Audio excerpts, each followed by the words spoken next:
Smackdown Hot Takes, where I take your thoughts, your opinions, your hot takes from the previous episode of Smackdown, Raw, and or PLEs. And next week, we'll be doing Saturday night's main event as well. Let's get started with a Solo Sikoa comment from Comic Head 8431. I honestly see Solo as a sympathetic figure and Fatu as the real heel. Solo brought him in, welcomed him into his bloodline, and has really only helped him. Even last week, having JC, hate that name by the way, help secure the win. Fatu loved Solo when he had the Ula Fala in the main event, but now that Solo's status is lowered and Fatu has a title, he gives Solo no love, no loyalty. Hashtag Team Solo. Hashtag my tribal chief. You know what? That is an interesting statement. And you could be like, no, Fatu still loved Solo. It's when Solo walked away when Jacob, kind of got disillusioned. Okay, that's a fair point. Solo lost his Ulafala, then he walked away for about a month. And I will say Solo was in the wrong.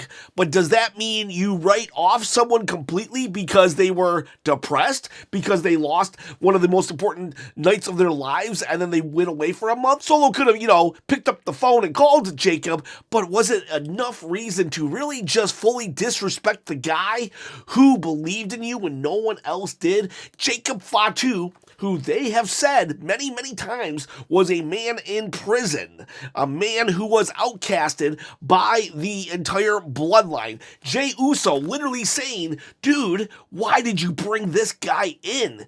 No chance would Roman's bloodline give Jacob Fatu, and Solo reached out. Solo reached out and brought him in. Look at the heights at which Jacob Fatu is now. And because Solo walked away for like 1 month and didn't call you, well, I think I remember Seth Rollins kind of complaining that, oh, well, CM Punk, you didn't call me, and we all laughed at that reasoning of Seth Rollins being mad at CM Punk because CM Punk didn't call him. So why is it okay for Jacob Fatu to then be mad at Solo to this point for Solo not calling him? So I don't know, maybe you got a point there, Comic Head. Solo Sikoa, he's the hero in the story. And if you look back at all the past deeds of Solo Sikoa, other than 2 instances, Solo Sikoa has pretty much been a very fair and compassionate leader in his bloodline. He's treated his people way better than Roman ever treated his people at the height of their power. The only 2 times I can't really justify Solo's actions were last year when he kicked Jimmy out for losing has consequences after WrestleMania 40, and when they put Paul Heyman through a table. What villainous thing has Solo really done? Even against the rest of the roster. What, he wanted the world title? Like everybody, So, Jacob Fatu, I love you, but you might actually be the villain in this scenario. And that kind of goes with how Triple H has been booking everybody lately. It seems like the heroes are usually the ones at fault for the villain, and then the villain then just takes it too far. It's like the villains are justified, but then they just take it a little too far. Because if you look, why is Paul Heyman a villain in the situation that he's in right now? Because CM Punk used their friendship as a means to get at somebody. You don't use a friendship as a chess piece to get at Roman Reigns. That's not right. Why did Roman Reigns get mad at Paul Heyman? Because he sided with a friend? Because he actually kept his promise? So Paul Heyman is justified. Why is Solo the villain here? What did he do to Jacob Fatu? We like Jacob Fatu better. He has more aura, blah, blah, blah, blah. But why?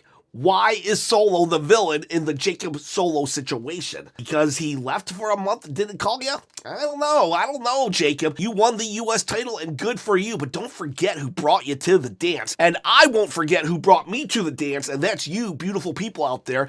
By subscribing to the channel, I'm gonna pay you back with a contest. I'm giving this away at 20,000 subscribers. All you gotta do to win is comment below, subscribe to the channel, and hit that bell, ding, ding, ding, notification, and maybe a thumbs up. I'd appreciate a thumbs up. Give a thumbs up. See that thumb? Up it. Up that thumb. Let's just avoid that. So yeah, you can win this belt right here, or you can even win money in the bank. It was floating the whole time right there. So please help me out. Please help me out and subscribe to the channel. Next hot take. Roosevelt Heath. R-Truth is the best Hunter can come up with. Wow, the WWE belt is slowly losing its credibility each passing week. I thought it was bad when Cody had it, but how Cena is getting treated. And then we also have Shane Robertson. R-Truth versus Cena is a waste of one of the last matches Cena will have. Total waste of time. So I do understand where you're coming from, but I'm actually digging this storyline. I feel if the storyline is there, it can work. And we've had this running storyline of R-Truth having his childhood hero be John Cena for like forever now, even though I do understand that like R-Truth is like 5 years older. So I get it though. I get why you're thinking, oh, this is just such a waste of a match, because R-Truth has been treated kind of sort of like a jobber. But I don't know, the story is there. Maybe this is like, I don't know how long you've been watching wrestling for, but you know, I've been watching way back when R-Truth was actually considered a threat, and he and John Cena fought at Capital Punishment. They headlined a PLE, so it's almost like, I get it. It would be great to see LA Knight versus John Cena or Drew McIntyre versus John Cena, but I don't think we should exclude R-Truth either. The problem isn't, oh, well, we only have 5 matches with John Cena left, so let's not burn one on R-Truth. It's like, why do we only have 5 matches? The dude is told us he'll be here for like 22 more appearances. Let's have 22 matches then. Like, why do we only have 5 matches when we have 22 other appearances? Let's have R-Truth, but let's also have LA Knight. I'm digging it. Now, if this was a SummerSlam main event, I would not dig that. I would not be like, I don't want to do that. But it's Saturday night's main event. Saturday night's main event is a big deal, but not like an over-the-moon big deal. So, SummerSlam, no, not R-Truth. Saturday night main event, yeah, I can see that. I'm totally on board with it. It's a good payoff. Plus, R-Truth has been a very loyal soldier to the WWE, and I feel like he deserves his reward for doing that. He's been in some garbage angles that he made work. So, like I'm okay with rewarding that kind of work ethic. RKO619, all right, let's keep it 100. You know what I mean? JC Matteo's debut felt like a letdown. The name change from Jeff Cobb to JC Matteo didn't hit right, and his interference at Backlash lacked impact compared to Jacob Fatu's explosive entrance. Jacob Fatu, on the other hand, has been a beast since day one. I agree with you, but I do feel it's a little unfair to compare anybody to Jacob Fatu's first appearance, his debut. Jacob Fatu's debut was probably going to be one of the best of all time. The dude literally took out the 3 top baby faces, Kevin Owens, Randy Orton, and Cody Rhodes, all by himself. There will never be another debut like that unless you're 9 feet tall and 863 pounds, all right? So don't compare it to Jacob Fatu. But I will say this, if you compare it to Tama Tonga's, then yes, JC's didn't even match up to that. And I'm not a big fan of the JC Matteo name either. Just kind of like, it doesn't roll off the tongue. It's not very menacing. So like, I hope they do change it. I'm not saying if they don't want Jeff Cobb, that's fine. But JC Matteo, not doing it for me either. But his, let's go back to the meat of your comment. Yes, it wasn't impactful. It wasn't like, oh my God. It was just kind of like, oh, okay. And then he went went on to have a pretty boring match with LA Knight, and that really, like, it sucked. And there was somebody else in one of my other comments on a video that said that match really killed the mood because he was live in the audience, and it really killed the TV too. So I wish they would have given JC some, like, maybe some dark matches before actually giving him a full-on match. It was like they made a mistake. They definitely made a mistake with how they've handled JC Matteo, because he's instantly looking not like the threat that they probably envisioned him to be. Because you can tell the dude's like buff and he's like a mini rhino, but oh geez, yeah, they need to recalibrate. I don't think it's over. I don't think it's like a done deal. They can instantly fix this, but they do have to fix it and not just be like, oh well, I guess the guy sucks, so let's just course correct and we can make him menacing. Nick O'Bellic, I prefer Tonga and Tonga Loa than Jeff Peach Cobbler Cobb. Well, we all prefer Tonga Loa. It's because you're a man of intellect. We here at Wrestlechop, we all know who the real tribal chief is. Tonga Loa, the power behind the throne, just waiting and scheming for his eventual return. Vegemite Billy, is Joe Cobb Jeff Cobb Samoan? No, he's actually of Filipino descent, and he hails from the island of Guam, I do believe, but Filipino descent for sure. 330 Wiz 7. I can't with these women's main events. Like, the product isn't trash already. I actually like this one. I thought Tiffany and Nia performed a really good main event. I enjoyed it a lot.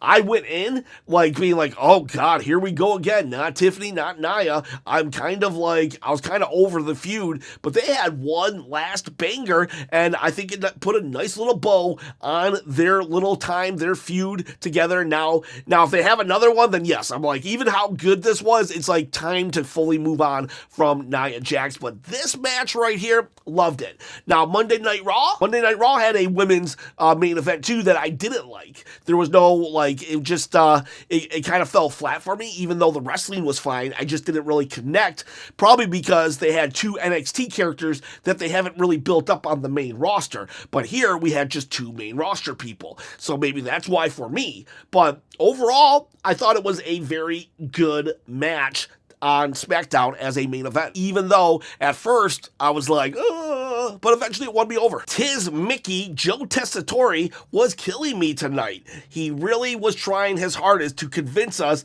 this show was good. Also, I'm glad they changed his name because there's no way I'm taking a dude named Jeff Cobb seriously. Okay, so I don't mind them changing his name. I don't like JC Matteo. I don't know. It seems kind of like just a little too proper. Like, hey guys, I'm JC Matteo, but Jeff Cobb, like, is that much better? But that said, this is one of the few times we're disagreeing. I enjoyed SmackDown yesterday, with the exception of the Jeff Cobb match. I really enjoyed SmackDown, thought it progressed things very well, but that's okay. We don't have to always agree. But you're right, Joe Tessitore, we do agree there. He was so funny. He was like, there was one time he actually was like, hey Wade, you know what I mean, or something like that, and then Wade and him were like kind of talking. It felt like two dads at a barbecue, just like saying these slangs that they don't really understand to each other, to like just kind of like pop the other one, make them laugh. So like Joe and Wade, like their vibe, I really dig that. And Joe just tries so hard and is like, I agree with you there. He was cracking me up as well. Pearl Watson, Jacob Fatu doesn't mean he really loves Solo anymore. Yep, he said, I love you, Solo. No heart, no feeling. Solo, poor Solo. Lynn Sith Ebb, sad to say this show, SmackDown, is becoming a waste of time if they are not putting over Fatu. At this point, he should main event next year's WrestleMania. Okay, so yes, I could see him main eventing next year's WrestleMania, but he's not at that point right now. We got to build it up throughout the year. So he shouldn't be at that point right now. But by like Survivor Series or December, he should be at that point. So right now, he has to build this feud with Solo. I do think they cooked it a little too long, and they should, we need to speed it up. However, Solo, though, just got his aura back, so it's difficult. Because I don't want to completely sacrifice Solo. I was kind of bummed that they already had sacrificed Solo to just build up Jacob. Like, why can't we build them both up? Why can't we make Jacob an awesome face and Solo an awesome heel? But yes, Jacob should be main event status next year, but he's not there yet, and we need to build towards that path. And we need to start giving Jacob Fatu other people to fight other than LA Knight and this potential threat of Solo Sikoa. Jacob Fatu needs to start building his resume against other people. So I'm with you on Jacob needing to be a main event player, but I don't think the show needs to be revolving around him just yet. But by December, January, around the Royal Rumble time, then SmackDown should really be focused heavy on Jacob. Najib says, I think it's time for Solo to cook up a Money in the Bank win. Only thing is I can't see him cashing on John Cena. Yeah, whoever wins the Money in the Bank this year is definitely going after that World Championship, unless it's like Cody Rhodes or Drew McIntyre, so Drew can lose to John Cena, which I would hate, but Drew can survive a loss. Anyways, Solo Sikoa would be, I was thinking Carmelo Hayes, but now I'm leaning towards Solo. Would love Solo to have that Money in the Bank, that power right there. Could really go a long way to reestablish his presence as a dominant heel leading faction. So I wouldn't mind Solo. Maybe Carmelo Hayes next year when John Cena's out of the title picture. Non-Cyclist Pro, I need to see Nick Aldis as champ and heel ASAP. I will settle for Nick Aldis as a heel GM. A heel GM, I think, would really liven up SmackDown. I know that they basically beat that heel GM trope into the ground from 96 all the way to 2020. But it's been about 5 years. We could use a heel. We could use a heel back, and it would give Randy Orton someone to fight when he gets back too. Because we can say that RKO at Backlash, that awoken something in Nick Aldis. TTJC, I hope they let Truth win, even if it's because of Randy or Cody interference, or give him a lucky win like when he faced JD in a loser leaves Judgment Day. I would love that, honestly, and people are going to hate me for saying that, but how cool would it be if R-Truth did win for one night? I think it would spice things up. It would be awesome. It would be amazing. Oh, but John Cena has to hold the title until the end. Why? Why can't he be an 18-time champion? In fact, I would prefer him to be an 18-time champion, so I don't have to remember WrestleMania 41's main event, because that was horrible. His 17th title win sucked. Let his 18th title win be awesome and amazing. Let R-Truth get the title for one freaking night. They did it with Kane. They did it with Lex Luger, even though Lex Luger held it for a week. Just a really quick hot shot to pop the ratings, get things exciting. You never know what's going to happen. It will just, why not? Why not? They did it with Mankind even. During the Austin and McMahon feud, Austin wanted the world title, and yet he helped Mankind beat Rock for it on a random episode of Raw. So, I would totally be for that, TTJC. Jacob Dino fan, Rey Fenix should have qualified, in my opinion. I am shocked that he did not. Very, very happy that Solo won. But, honestly, Rey Fenix is built for this ladder match. Even though Penta is more over than Fenix would actually be a better person in this type of match, because Fenix is he's like a high flyer, a crazy daredevil luchador like Rey Mysterio once was and still is to this day. But Penta is not. Penta's like La Parka. Penta is a ground and pound with a couple cool moves, fancy moves here and there. He's like La Parka, from back in the day. He's a ground and pound luchador, but Rey Fenix is not. And for them to not put him in, very, very surprising, in that they're trying to get him over in a match like this, built for someone like him. This could have got him over. Slurpy Souls, I don't understand the appeal of Nia Jax. Her character isn't appealing and her in-work leaves something to be desired. Tiffany's story has moved past Nia. There's no need to bring back the baggage. Okay, so I like that you were respectful for Nia. I believe you were respectful. I think some people are just like, oh, Nia's trash. I do like Nia's. Her moveset is something to be desired, but I think it's because it's very different. Let's call a spade a spade. Hey, you're a spade. Nia is a bigger wrestler, but that's who she's supposed to be. She's supposed to be a monster. So her moveset is going to be different. And when you're a bigger wrestler, male or female, your moves are going to be something to be desired. Big Show was never the most technical wrestler in the world, but he served his purpose of just huge, humongous, big-time moves. And so, yeah, he doesn't have to hit you like with every single move, but when he does, it's going to be more impactful. And so that's just what it is. If you don't like the bigger wrestlers, that's fine, but she does serve her purpose. Sometimes a wrestler just doesn't click. It doesn't mean you hate them. It doesn't mean you don't think they're talented. It just means, it's not appealing to you. Nia appeals to me. Is she my favorite of all time? No, she isn't, but I like her. Grizzly94, Jimmy Uso taking up roster space. LA Knight should be in the main event, not contending for the U.S. title for the 4th time, and Carmelo Hayes still hasn't won a decent singles match. I hate that the Street Profits are never on a PLE. Defend the titles on SmackDown, not Mania. Defend the titles next week, not Saturday night's main event. So I agree with 3 out of 4. Jimmy Uso taking up roster space. I think Jimmy Uso's great. Honestly, he cut a really good promo. So I think I don't know what they're doing with Jimmy. So like on one hand, he is taking up space because they're not doing enough with him. Like they should do more with Jimmy Uso. I think one of the major problems is they cut too many people and someone has to lose. WWE, you need to hire like maybe 5 more people for each roster so somebody can lose without just completely destroying all momentum, or this stop and go booking, or 50-50 booking. We need some people that will just take losses, and Jimmy should be one of them. So Jimmy Uso, I feel, has a lot of potential, and it always reminds me of what Drew McIntyre says, like, oh man, what if you had said yeet first? I said this in my review yesterday, in that Jimmy Uso, he's better on the mic, better in the ring.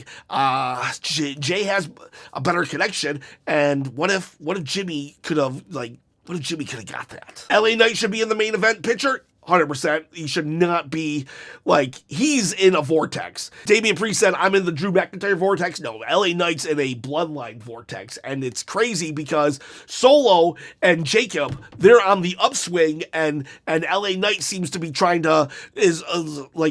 losing momentum as Jacob and Solo go up. So this is not good for LA Knight. He needs to get out of this US picture as quick as possible. Even if it's a loss to John Cena, go lose to John Cena in the main event, dude. Stay in that main event. Carmelo Hayes, yes, he's kind of a victim of what I said earlier about not having people to defeat. I hate that Aleister Black is walking in and beating Carmelo Hayes. Carmelo Hayes needs some victories, and Street Profits, yeah, like, come on.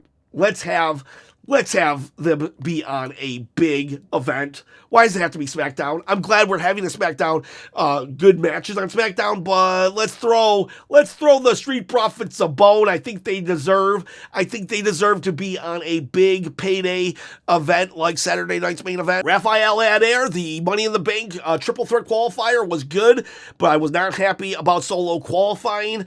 Jimmy would have been a better choice since Solo has business with Fatu. I agree there. Unless they're going to let Solo win and he can use that as his, why he should be the leader, then they probably should have just left Solo out of the equation, because Solo doesn't need to be in Money in the Bank unless he wins. I'm glad he's got a spot, though. I am happy he's there, but storyline-wise, if he's just there to be a participant, we could have had somebody else in that spot. Even Rey Fenix, honestly. But Jimmy would have also been cool. Number 2, R-Truth's promo was okay. Cena needs to take a more drastic measures to really make the National Treasure hate him because he is still in denial. Yeah, I think we get a really brutal beatdown at main event, which triggers Cody Rhodes to come back. And unfortunately, though, I also think that triggers a tag match at Money in the Bank of John Cena and Travis Scott versus Cody Rhodes and R-Truth. I don't want that, but I think that's the road that we're headed. And number 3, where was the secret Hervis? They were actually banned from ringside, but what's stupid is, though, they were banned from ringside, but later in the men's qualifying match, the Jacob Fatu and JC were not banned. It's like, come on. Of all the factions that are going to interfere, it's the Bloodline. So, like, why weren't they banned, but the secret Hervis was? JTROUR4, it's absolutely great to see WWE's greatest female predator, Charlotte Flair, return, but she needs to fight the man Becky Lynch. Her return is a little too early. Evolution 2 or Clash in Paris is perfect. I would love to see that. Let's run that back. But the problem is, Becky, I don't think Becky, her character would allow her to go after Charlotte right now, because Becky's character is all about pushing down the next generation and taking from them what she wants and to put herself over. If you're going to call her Becky Hogan, then she's going to be Becky Hogan, and her fighting Charlotte, it wouldn't align right this second, but I definitely want to see that at least one more time. It's OTW Hot Take. Melo should be in heavy consideration to win the Money in the Bank. We need to start using the briefcase to get people over, like what they did with Priest and should have done with Theory. I do agree with you, actually, and they did eventually do it with Tiffany. But like now, I was a big proponent of Melo should win the belt or the Money in the Bank this year, but I'm beginning to think maybe not. Maybe next year is his time, and yeah, I wouldn't mind, though. I still wouldn't mind. I just don't want them to repeat what they did with Austin Theory. So, like, I'm afraid. Like, Solo Sikoa right now is the person I'm leaning to, but I do agree with you. I'm just a little hesitant because John Cena has such a tight grip on the title. I would kind of like it to be loosened a little, and maybe, like, because if Cody had the title next year and Melo had the threat, like, I could see Melo maybe getting that cash in. So I'm holding off just a little longer before I say I want Melo. But if he did, I wouldn't complain. Donatello Leonardo, I hope I'm wrong, but I get the sense that Triple H just looks at Chelsea Green like LA Knight, and there's no desire to elevate them to the main event. Seems crazy to not have her in the Money in the Bank. Yeah, Chelsea Green not in the Money in the Bank is insane to me, in that she was the MVP last year. Like, she's the one that took all the dangerous spots even. She's the one that, like, was pushed off a ladder onto chairs or tables on the outside. Like, what are we doing with her? She doesn't even need to win the Money in the Bank, but she should. Could you imagine her as the Money in the Bank winner? That would be insane. And it would be a perfect opportunity for a character like her who is so conniving and chicken and funny to have that Money in the Bank. It would be, it's so perfect, and yet she loses. Like, I understand Alexa Bliss going in, but I don't understand Chelsea Green not going in. Bishop Marley, I think returning guys like Aleister Black and Rusev role should be to get new talent over. I hope Melo wins this feud he is currently in with Black. Yeah, it's like, I'm okay with how they're treating Rusev on Raw because he's beating up jobbers. But I'm not okay with Black's treatment of Melo because Melo is not a jobber. Very happy that Melo didn't fully lose, but at the same time, I don't want, again, 50-50 booking I don't like. And it's like, oh, well, Melo didn't look bad, but neither did Black. It's like, okay, so, like, if if no one's looking bad, who's looking good though? And I don't know if anybody really looked good here. It's again, we need to hire some people just to lose, just to lose. That's why we can't ever fire Tozawa and Otis. We need them so they can take some losses and build people up. Family friendly PG guy. I was leaving out the G on your name. They should give Jimmy Uso's more opportunities to get a belt, at least more matches. His promos are really good and his in-ring performance is good as well. I agree. I definitely agree. Why not let Jacob Fatu and Jimmy feud for a while? Why not have them feud? We can bring in some family history too. I'm not saying make it a whole like bloodline dynasty thing, but we could bring in, when you were a kid, Fatu, we avoided you. We were scared of you. One time, you ate some worms or something, kind of like treat him like he was like the Mick Foley of the family, this weird kid. And then Jacob could then be like, yeah, but I was so jealous of you. I was jealous of you. You were in the good house. You were in the good neighborhood. And here I was over there. I had to fend myself off in the streets. So like we could play off of that. Jimmy and Fatu could have a feud that goes all the way to SummerSlam that could then branch off into Solo and Jacob Fatu. So, I wish Jimmy had more opportunities. Negligence, man, the Bloodline. Every time you think something is getting dull, they make it better. They're consistently good and almost always the best part of the night, and they were this time. Solo segment at the beginning was legendary. The rebuild of Solo is legendary. The fact that it went overnight from an appearance at Backlash to one Smackdown and Solo Sikoa was reminding me of the height of his power of last year after Roman left with the Ulafala. It's like, yeah, this was good. And it's not the Bloodline, but what is it? Is it the family? What's he calling themselves? Whatever it is like, it's good. It's great. And it's crazy. Just when you think they were out, we pull them back in. Martin VR. I am very excited to see what they do with Alexa Bliss. I hope she gets put in the main event scene because I think her, Jade, Bianca could carry that division. If they end up pairing her with the Wyatt Jobbers, I give up. Yeah, it's interesting. Like, what are they doing? I don't know. Like, I wish, even though I'm wearing a Lily shirt right now, I wish they would choose. I wish they would pick a lane. Are we going to do Alexa Bliss from before when she was a dominant champion? Or are we going to do Wyatt 6 Fiend Alexa Bliss? Because this, amalgamation of the two just confuses the audience. We have people who love the Wyatts and we have people who don't. Decide so the fans can know who they're rooting for. Are we getting creepy Alexa or normal bratty Alexa, the goddess Alexa? And we need to know which one. So either keep the doll or get rid of the doll, but pick. Are you with the Wyatts or are you not? Because I do think a Wyatt-less Bliss could help carry a division. Luta Dragon, I do believe that it's the start of them finally doing something with Legado again, especially with how good their promo of Santos had. Yeah, I hope something's going to happen because we keep devoting time to a segment that nobody cares about. Let's make us care about Legado by doing something with them. KJ, that dude, LA Knight deserves better, insanely over, and one of the hardest workers on the roster. Shouldn't be eating pins on Smackdown.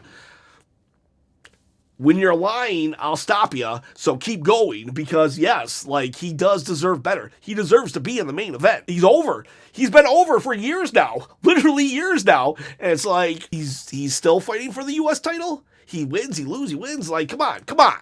Do something with it. Move him to Raw. Have him fight Jey Uso. Turn him heel. Do something. And so those are your hot takes for SmackDown. Was it the greatest SmackDown of all time? No, but in my opinion, a pretty decent one. Only 5 yawns on the yawn meter, the yawn count. So, I'll take it. Boys, girls, have yourselves a great day.